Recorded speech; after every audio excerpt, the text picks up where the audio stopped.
Адаттагыдай эле биз сабагыбызды жүзөфүр улантабыз, бирок бүгүнкү сабагыбыз урматтуу бир туугандар, пайгамбарыбыз саллаллаху алейхи ва салламды жолун кармануу жөнүндө анткени ошол пайгамбарыбыз сүннөтү жөнүндө окуп аткан учурда деги эле ошол бактылуулук кайда экендигин билүү керек болгон учурда ушул теманы кайра козгоп туруу керек болот. Адамдардын бардыгы бактылуу болгусу келет. Азыр партиялар кошулуп атканда, бөлүнүп атканда же болбосо эмне иш аракет болбосун жыйынтыгында келип эмне болду, эмне максат десе бактылуу болгубуз келет же болбосо өзүбүз бактылуу болуп башкаларды дагы бактылуу кылгыбыз келет деген суроо. Ошондуктан негизги бактылуулук мына ошол пайгамбарыбыз алейхиссаламдын жашоосу менен жашоо, ошол затты ээрчүү, ошол зат сызып берген, чийип берген жол менен кете турган болсок, албетте бардыгыбыз урматтуу бир туугандар иншалла эмне бактылуу болобуз.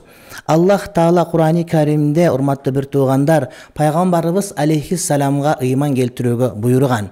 Ыйман келтирүү биздин мойнубуздагы милдет. Ага кааласак ишенип, каалабасак ишенбей кое турган оокат эмес, балким ар бир адамдын эгерде мусулманмын дей турган болсо, Кудайдын атына ишене турган болсо, анда акыркы пайгамбар Мухаммед Хабиб Мустафа саллаллаху алейхи ва салламдын акыркы пайгамбар экенине ишенип, анын пайгамбар экендигин билип, жана ошол заттын жолунда жүргөн адамдар гана бактылуу болот деген якын ыйман жүрөккө жетүү керек. Кудай Таалам Тагабун сүрөсүнүн 64 аятында урматтуу бир туугандар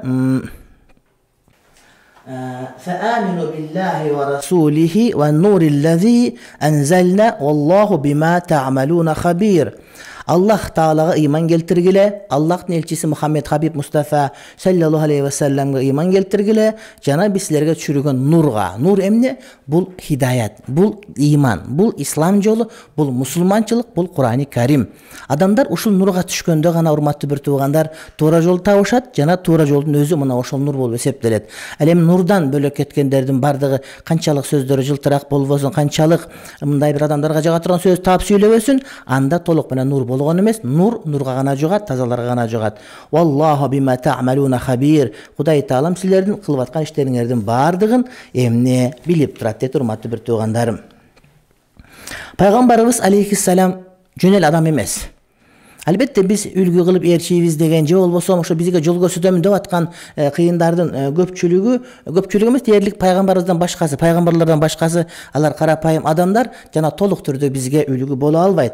А бирок пайгамбарыбыз алейхиссалам бул жөнөкөй адам эмес, балким эмне ал пайгамбар Кудай Таалам тарабынан тандалып алынган урматтуу бир туугандар эмне улуу зат. Ошондуктан ал кишини ээрчүү биздин мойнубуздагы эмне милдет болуп эсептелет.